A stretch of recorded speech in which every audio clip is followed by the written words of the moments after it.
그건 그런 뜻이 아니에요. 그것뜻 강좌 133번째 시간입니다. 제 133강의 제목은 예수님이 땅에 쓰신 글의 의미입니다. 요한복음에 보면 가늠하다 잡힌 여인 이야기가 나옵니다. 여기서 예수님이 독특한 행동을 보이시는데 손가락으로 땅에다가 글을 쓰시는 행동이십니다. 복음서에 예수님이 말씀은 많이 하시는데 글을 쓰는 건 오직 이 장면에만 등장을 하고 있습니다. 그러다 보니까 많은 사람들이 도대체 땅에다가 무슨 글을 쓰셨을까 이런 궁금증을 가지게 되었고 많은 상상이 난무하고 많은 추측들이 나오고 있습니다. 지금까지 나온 여러 가지 것들을 몇 가지 살펴보면 일단 자주 언급되는 게 이 본문에서 가장 중요한 너희 중에 죄 없는 자가 먼저 돌로 치라 이 말씀을 땅에다 쓰셨을 거다.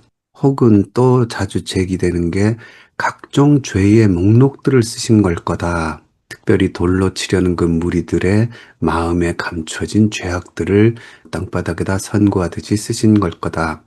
또 다른 한편으로는 페미니즘 신학자들이 자주 하는 이야기인데 간음이란 건 혼자 하는 게 아니잖아요. 근데 여긴 여성만 지금 잡혀온 상태니까 남자는 어디 갔냐. 그래서 예수님이 그런 남성들의 오류를 지금 지적하신 것이다. 레위기 20장 10절에 보면 그 간음한 사람은 간부와 음부를 그 남녀를 둘 다 죽이라고 나오거든요. 그런데 여기서는 남자는 내버려 두고 여자만 죽이려고 하는 그런 시대의 오류를 지금 예수님이 적나라하게 지적하신 것이다. 특히 여기 서기관들과 바리새인들이 우리 율법에 이러한 여자를 돌로 치라였나이다 이렇게 얘기하거든요. 근데 율법에는 남자도 돌로 치라고 했는데 왜 그렇게 남성 중심의 이기적인 율법 해석을 하느냐 이걸 예수님이 지적하신 것이다. 그런 견해지요.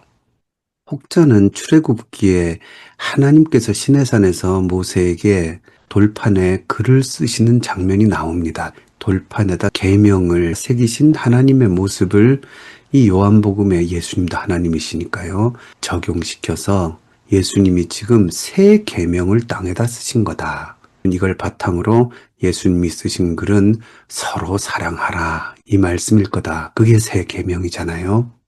또 다른 흥미로운 주장은 예수님께서 당시 군중들의 이름을 하나하나 땅에다 쓰셨을 거다 이렇게 보는 사람도 있습니다. 구약의 예레미야서를 근거로 나온 주장인데요. 무릇 여호와를 떠나는 자는 흙에 기록이 될 것이다. 이는 생수의 근원이신 여호와를 버렸기 때문이다. 이 말씀에 근거해서 그 생수의 근원을 버린 자들의 이름이 땅에 이제 기록이 된 것이다. 돌로 치려는 너희도 똑같은 죄인인 것을 글로 밝혀주신 거다. 그래서 너희 한 사람 한 사람 이름이 지금 죄인으로 하나님 앞에 기록이 되는 거다. 특별히 이 해석은 예수님이 이 생수라는 개념을 방금 앞에서 이야기를 하셨어요. 초막절이거든요. 초막절에는 제단에 생수를 붓는 의식이 있었거든요. 그래서 예수님이 그 바로 앞 7절에 누구든지 목마르거든 내게로 와서 마시라. 나를 믿는 자는 성경의 이름과 같이 그 배에서 생수의 강이 흘러나올 것이다 하는 말씀과 연관시켜서 이제 이런 해석을 하는 경우가 있습니다. 이 외에도 다양한 해석들이 있고 흥미로운 관점들도 많다고 볼 수 있습니다. 이런 시도가 저는 나쁘지 않다고 봅니다. 이런 상상을 통해서 성경에 더 닫힌 부분을 파고들려고 하는 그런 추측과 상상들, 신학적인 상상이 그 시대와 주님의 말씀에 다가가게 하는 건 틀림없지요. 그럼에도 불구하고 한 가지 분명한 건 뭐냐면 이 본문이 분명히 예수님이 글을 쓰시는 모습은 보여주고 있어요. 그런데 글의 내용을 보여주려는 의도는 없는 게 분명합니다. 그게 있었다면 보다 직접적으로 그 글을 밝혀주셨겠죠. 아니면 가능성이 있는 어떤 힌트를 주셨겠죠. 근데 전혀 본문에는 그게 없고 그렇기 때문에 우리가 아무리 그럴듯한 이론을 내세워도 검증할 길은 없는 겁니다. 천국에 가서 주님께 물어봐야만 이제 답이 나올 수 있겠지요. 그렇기 때문에 예수님이 땅에다 쓰신 글은 그 글의 내용보다 그 글을 쓰신 행동 자체가 어떤 의미인지를 밝히는 게 훨씬 더 본문이 말하려는 의도에 제대로 다가서는 것이 되겠죠.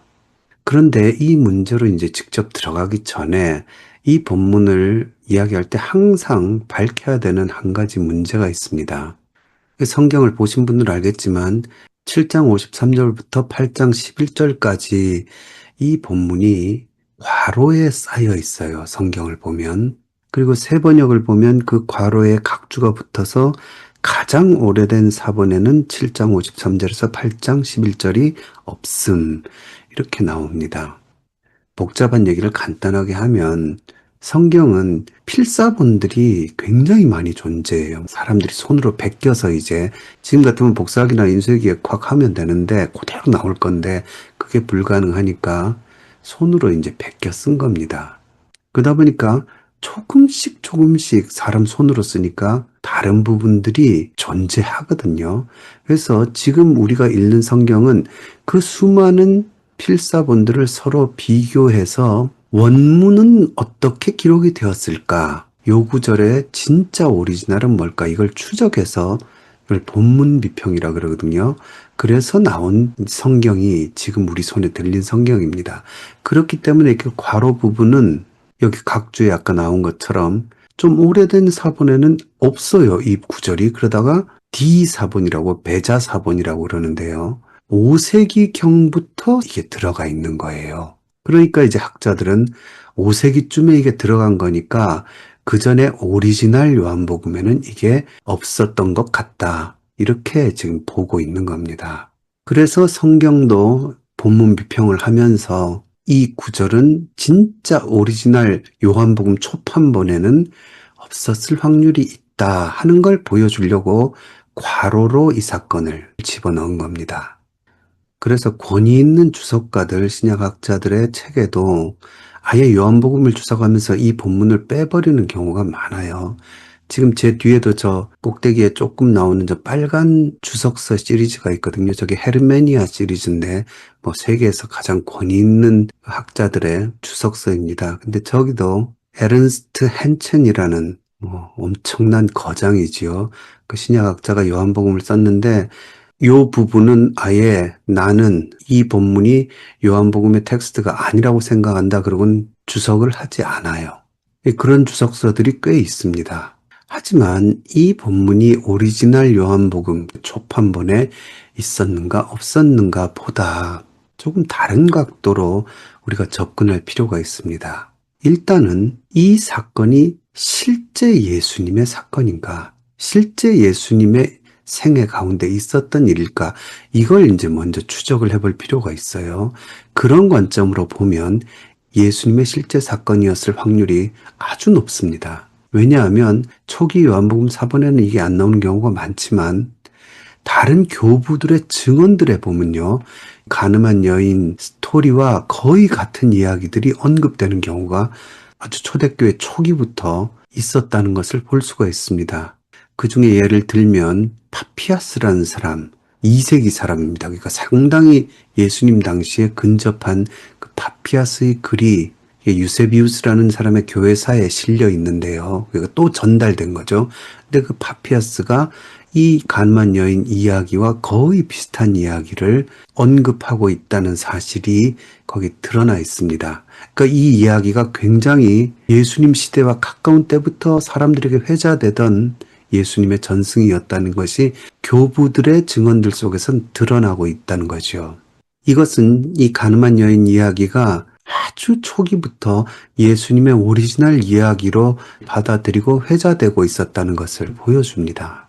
그러다 보니까 첫 복음서 초판에는 이 사건을 기록 못했을 수 있어요. 뭐 우리가 아는 대로 지금처럼 컨트롤 C, 컨트롤 V 이렇게 편집하던 시대가 아니니까, 손으로 하나하나 써야 되던 시대니까 초판에 뺄 수 있어요.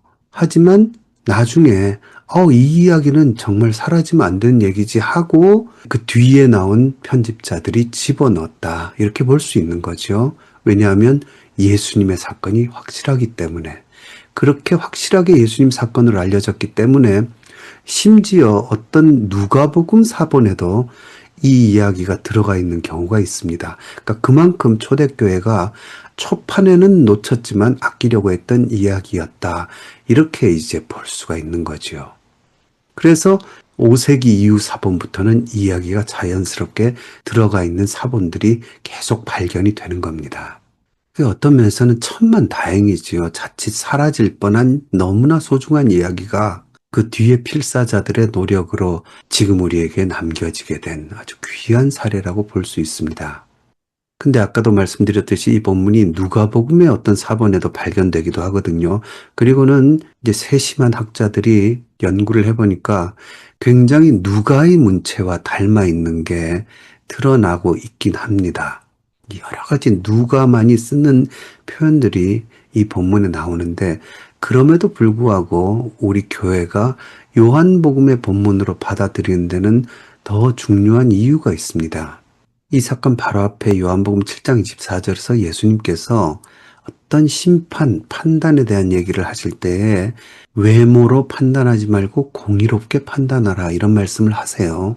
그리고는 요 본문 뒤에 요한복음 8장에서 15절에 너희는 육체를 따라 판단하나 나는 아무도 판단하지 아니하노라 이런 말씀을 하세요. 그러니까 그 판단과 판단 사이에 이 여인을 판단하는 이야기가 들어가고 무엇보다 요한복음의 중요한 사상이 뭐냐면 요한복음 3장 17절에 하나님이 그 아들을 세상에 보내신 것은 세상을 심판하려 하심이 아니요 그로 말미암아 세상이 구원을 받게 하려 하심이라.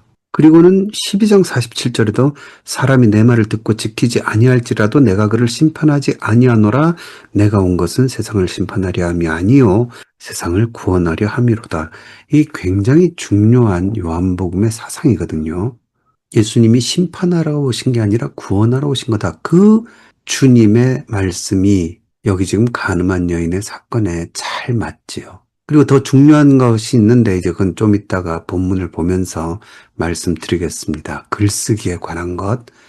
그런 모든 걸 종합할 때 이 이야기는 요한복음의 이 자리에 있는 게 맞다고 봅니다.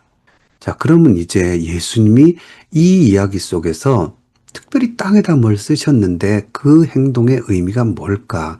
그걸 우리가 한번 생각해 보죠. 이 사건이 실제로 예수님이 겪으신 사건이라면 우리가 꼭 염두에 둬야 될 분위기가 있습니다.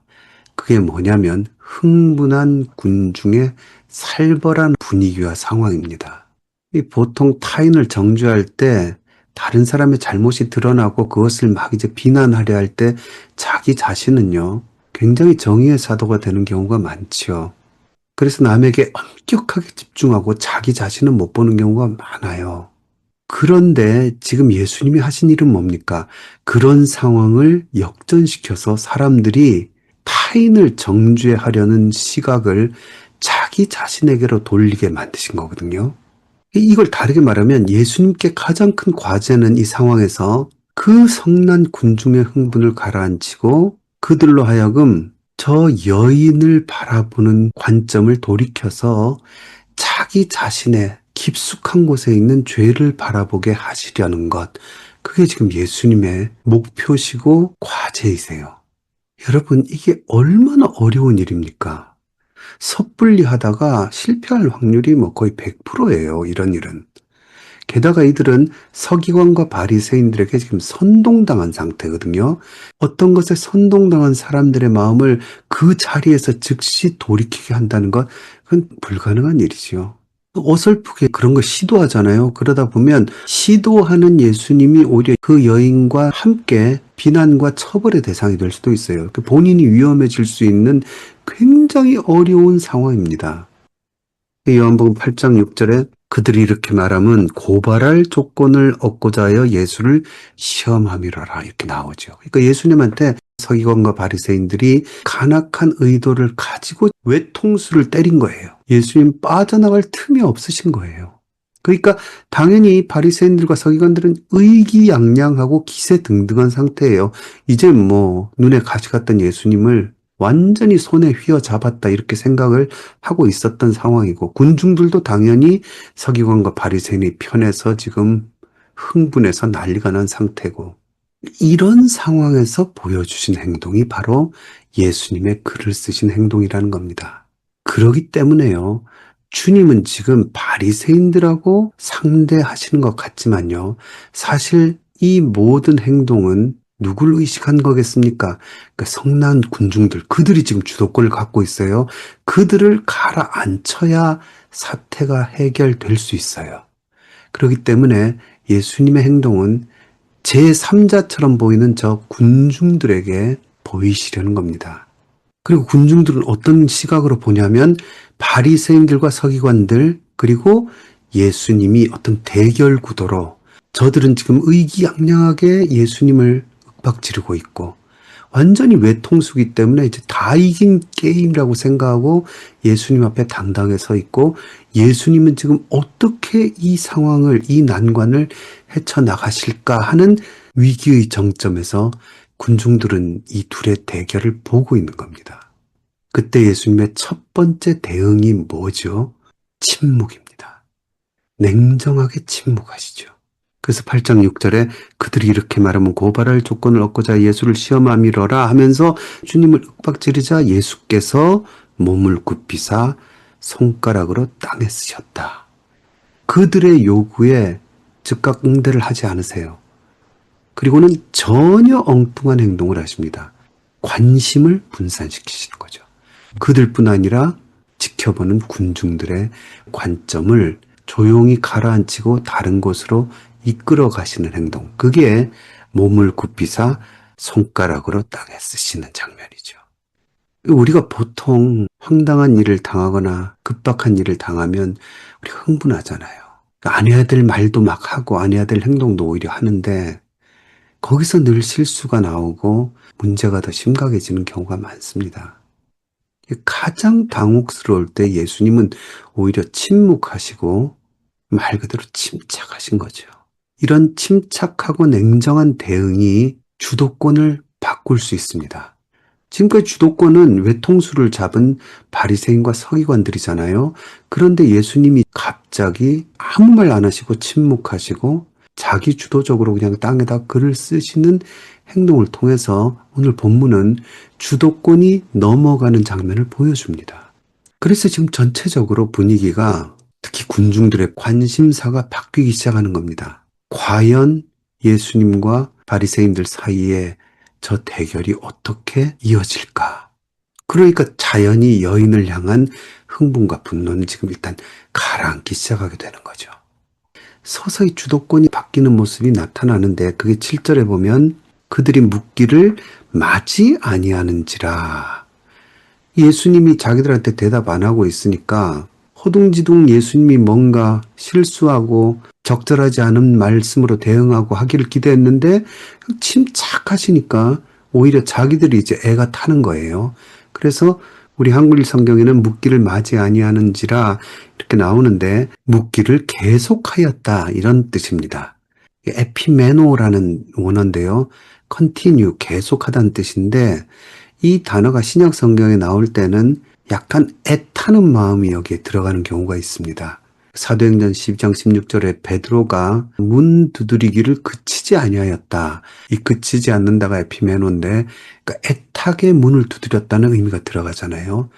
예수님께 당당하던 바리새인들이 이제 예수님 답변이 없고 이상한 행동만 하시니까 자기들이 애 같아서 빨리 얘기해 막 이렇게 지금 살짝 주도권이 넘어가고 자기들이 매달리는 상황이 된 거죠. 그러니까 예수님이 침묵하시면서 땅에 글을 쓰시는 행동이 애타는 쪽을 바꾸는 역할을 한 겁니다. 그리고 이걸 지금 군중들이 지켜보고 있는 거죠. 바로 이 분위기의 정점에 활용점정이 글을 쓰셨다는 겁니다. 예수님이 땅에다가 뭘 하시는데 손가락으로. 그래서 그것 때문에 사람들이 여인에게 집중하다가 예수님께 집중하고는 무엇이나 봤더니 글을 쓰셨다는 거예요. 이게 활용점정이 됩니다. 왜냐하면 당시에 글을 쓴다는 것은 엄청난 일이었기 때문입니다. 앞에서도 우리가 봤듯이 예수님이 뭐라고 쓰셨을까? 이게 왜 별로 의미가 없냐면요. 예수님이 쓰신 글을 군중들은 아무도 못 알아봐요. 당시의 문맹률을 97 내지 98%로 봅니다. 그런 상황에서 예수님이 뭐라고 쓰셨는지는 중요하지 않은 거죠. 못 읽으니까요, 아무도. 물론 바리새인과 서기관들은 읽었겠죠. 그러나 지금 예수님의 그 행동이 영향을 미쳐야 될 건 군중들이거든요. 군중들은 주님이 글을 쓰신다는 건 알아요. 하지만 그 글을 읽을 수는 없어요. 중요한 건 뭐냐면 글을 쓰신다는 거예요. 근데 그 상황이 요한복음에 나와요. 요한복음 7장 14절이죠. 이미 명절의 중간이 되어 예수께서 성전에 올라가서 가르치시니 유대인들이 놀랍게 여겨 이르되 이 사람은 배우지 아니하였거늘 어떻게 글을 아느냐. 이 구절이 요한복음에만 나와요. 예수님이 글을 아시니까 사람들이 엄청나게 놀라는 거예요. 이거는 그 당시가 문맹률이 굉장히 높았던 시대라는 것을 반영하면서 글을 안다는 것 자체가 얼마나 놀라운 일인지를 보여주는 겁니다. 그 당시 성경 구절들을 암송해서 인용하는 사람들은 있었다 그래요. 경건할수록 어릴 때부터 토라 교육을 받아왔거든요. 그러니까 암송 교육이에요. 하지만 그거를 실제로 쓸 수 있는 사람은 거의 없었다는 거예요. 그 오죽했으면 서기관이라는 직업이 있었겠습니까? 글을 쓰는 사람이 고위 관리로 대접받던 시대였다는 거예요. 그런 상황에서 예수님이 지금 땅에다가 글을 쓰셨다 그랬잖아요. 근데 지금 현재 어떤 구도입니까? 서기관들이 윽박지르고 예수님이 대답을 해야 되는 순간이잖아요. 서기관들이 사실 군중들에게 존경받고 예수님보다도 한 수 위라고 느껴지게 될 가장 큰 요소는 글을 아는 거예요. 글을 쓸 줄 아는 거예요. 그런데 예수님이 글을 쓰셨다는 것은 예수님의 권위를 군중들에게서 확 높여주는 거죠. 서기관들이 하는 능력, 그 이상을 가지신 분이라는 것이 예수님이 땅에 글을 쓰심으로써 증명이 된 겁니다. 그렇게 되면 어떻게 됩니까? 서기관들에게 선동당했던 군중의 마음이 이제 예수님께로 향할 수 있는 거죠. 예수님의 말씀에 귀가 열리는 순간이 되는 거죠. 서기관들만 잘난 척한 글쓰기를 저분이 할 줄 아시네. 목수 출신인데 놀라운 일이잖아요. 예수님이 글을 쓰시는 모습은 이제 군중들로 하여금 예수님의 말씀에 귀를 기울일만 하구나. 이제 앞으로 나올 예수님의 말씀이 이제 굉장히 중요해지고 그들이 귀 속 깊이 마음 깊이까지 들어갈 준비가 되도록 만드는, 바로 그게 예수님이 땅에 글을 쓰신 행동이셨다는 거죠. 그 살기등등한 분위기 속에서 전혀 주눅들지 아니하시고 침묵과 냉정함으로 대응하시고 글 쓰는 모습으로 지금 공격하는 서기관, 그들의 권위의 근간이 되는 글 쓰는 능력도 예수님이 이미 갖추고 계시다는 걸 보여주신 이 본문이요. 수사학적인 어떤 구도를 가지고 있어요. 그게 뭐냐면 8장 6절에 보면 모세는 율법에 돌로 치라 명하였거니와 선생은 어떻게 말하겠나이까 하고 그들이 이렇게 말하면 고발할 조건을 얻고자 하여 예수를 시험함이러라. 이제 예수님 공격을 당하신 거죠. 근데 이때 아까 말씀드린 대로 냉정과 침묵으로 몸을 굽히사 손가락으로 땅에 쓰셨다. 이게 1차 반응이셨잖아요. 이 반응을 통해서 주도권이, 애타는 주도권이 예수님이 당황해서 애타게 뭔가 실수를 하셔야 되는데 냉정한 반응을 보이니까 아까 나온 대로 7절에 그들이 묻기를 마지 아니하는지라. 이제 주도권이 예수님께 넘어가잖아요. 그 다음부터 보십시오. 예수님의 행동이 이에 일어나 그리고는 이르시되 너희 중에 죄 없는 자가 먼저 돌로 치라. 그리고는 그 다음에 다시 몸을 굽혀 손가락으로 땅에 쓰시니. 여러분, 이런 구도가 보이십니까?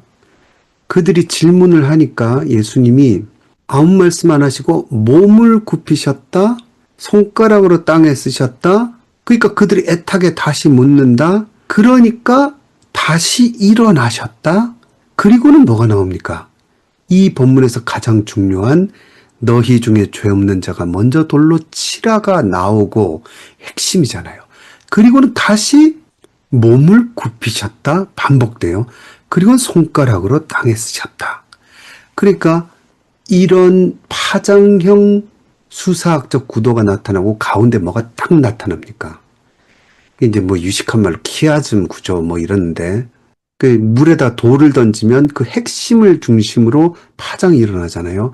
마찬가지로 그 중심에 있는 말씀이 딱 드러나는 게 바로 너희 중에 죄 없는 자가 먼저 돌로 치라. 이 말씀이에요. 그러니까 이 말씀 핵심이잖아요. 그러니까 이 말씀이 몸을 굽히시고 땅에 글을 쓰시고 이 말씀을 하시고 다시 굽히시고 땅에 글을 쓰시는 과정 속에서 마치 반지에 가운데 박힌 다이아몬드처럼 이 말씀이 딱 부각되는 것을 글로도 지금 이렇게 표현이 돼 있죠. 이걸 누가 봅니까? 군중들이 보는 거예요. 군중들이 가슴을 파고드는 당시 상황으로도 예수님의 행동이 그걸 이루셨고 그 상황을 그리 참 잘 담았다 이렇게 볼 수 있죠. 요즘 말로 시크하신 그 주님의 모습 그리고 그들의 가장 큰 능력, 그 글 쓰고 글을 아는 그 능력을 예수님 역시 똑같이 가지신 분이라는 것을 보여주는 건 굉장히 통쾌하고 우월성을 선점하는 일이거든요. 그 동작 속에서 사건의 열쇠를 갖고 있는 군중들이 예수님의 그 한 말씀에 온 마음을 열고 집중하게 되고 그 말씀을 받아들이게 된 거죠. 그래서 성경에 흥미로운 결과가 나오죠. 이 말씀을 듣고 사람들이 양심의 가책을 느껴 원문대로 하면 자신의 양심의 유죄 판결을 받았다 이렇게 나와요. 지금까지는 저 여인이 죄인이에요. 여인에게 유죄 판결을 지금 내린 상태예요. 그러다가 그 여인에 대한 눈을 거두고 누굴 보게 된 겁니까? 자기를 보게 된 거죠. 그리고는 양심의 유죄 판결을 스스로 내릴 수 있게 된 거죠. 나도 똑같은 죄인이구나 하는 거죠. 그리고는 하나씩 하나씩 이런 말이 나와요. 양심이 찔리기 시작한 그 양심적인 파동이 지금 전달돼 가는 것을 참 잘 묘사했죠. 그리고는 어른으로 시작하여 젊은이까지.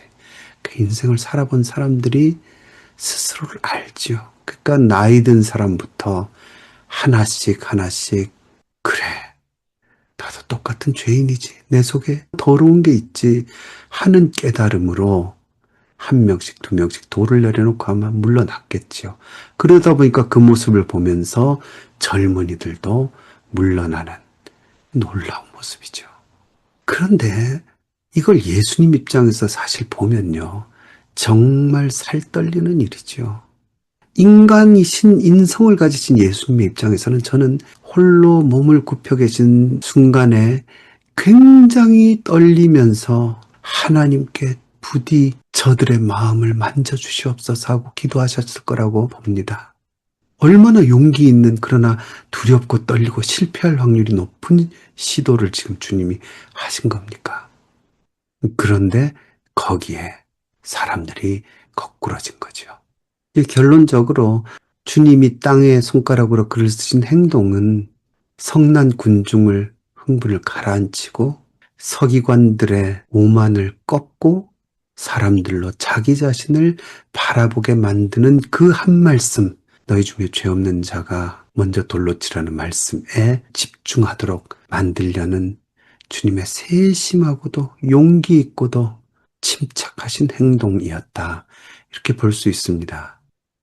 끝으로 이 본문을 보면 저도 항상 생각나는 일이 있는데 젊은 날에 이제 부교육자 시절 이럴 때 전도를 하러 이제 많이 다녔거든요. 인천에 어디 시계방 하시는 분 남묘 호랑개이교라고 들어보셨죠? 그거에 깊이 빠지신 분 한 분 어떻게 알게 되어서 제가 지나갈 때마다 그분 가게에 들어가서 한참 전도를 하고 오고 그랬어요. 근데 전도하다 보니까 그 근방에 병원도 하나 있었는데 그 병원에도 찾아가서 이제 제가 병실에서 전도를 하는데 그때 어떤 분, 한 분과 대화를 하면서 전 전도할 때 그냥 성경 이야기를 많이 하거든요. 이 가늠하다가 잡힌 여자 이야기를 하는데 그냥 시큰둥하게 얘기하시던 분이 갑자기 눈을 반짝이시면서 들으시는 거예요. 그러면서 그분이 퇴원하면 꼭 교회 찾아가겠습니다. 그 말씀을 하시더라고요. 사실 그때가 제가 교회를 사임해서 이제 떠나기 직전이라서 그 후로 그분이 실제로 교회에 오셨는지는 잘 모르겠지만 저는 그 이야기가 그분의 마음에 복음의 씨가 되어서 가늠한 여인을 용서하신 그리고 주변의 성난 군중들이 자기의 죄악을 들여다보게 만드신 그 주님의 능력이 그분의 일생에 어느 순간에는 역사하셔서 아마 지금 신앙을 갖고 계실 거라고 믿고 기대하고 있습니다. 정말 이런 말과 행동을 하신 예수님, 사람의 경지가 아니신 건 분명한 것 같습니다. 누가, 지금은 예수님 행동을 보고 배워서 알지만, 누가 이 당시 상황에서 이런 행동과 말씀을 하실 수 있을까요? 이 인간의 경지가 아니지요. 그리고 너희 중에 죄 없는 자가 먼저 돌로 치라 하신 이 말씀이 복음의 핵심에 정확히 맞아떨어지잖아요. 모든 사람이 죄를 지었음에 하나님의 영광에 이르지 못하더니 예수님이 용서하심으로써 나도 너를 정죄치 아니하노라 하신 그 주님의 정죄하지 않으시고 구원하시겠다는 복음과 정확히 맞아떨어지죠. 그래서 이건 정말 복음의 진수가 담긴 너무나 귀한 사건이고, 이러한 사랑을 죄인된 우리 속에 들어가 보면 똑같은 것을 갖고 있는 우리에게 베풀어 주신 주님의 은혜, 그 주님을 천국에서 꼭 만나 뵙고 싶지요. 그리고 우리도 이 땅에서 사방에 우겨쌈을 당하고 정말 어떻게 이 난관을 극복할까 하는 과정 속에서 침착하고 냉정하신 예수님의 모습을 배워서 감당치 못할 시험을 당치 않게 하시는 하나님의 사랑을 의지하면서 인생의 굽이굽이 고난을 넘어가는 그런 지혜를 또한 주님의 이 침착한 모습에서 배울 수 있죠. 오늘은 여기까지 하겠습니다.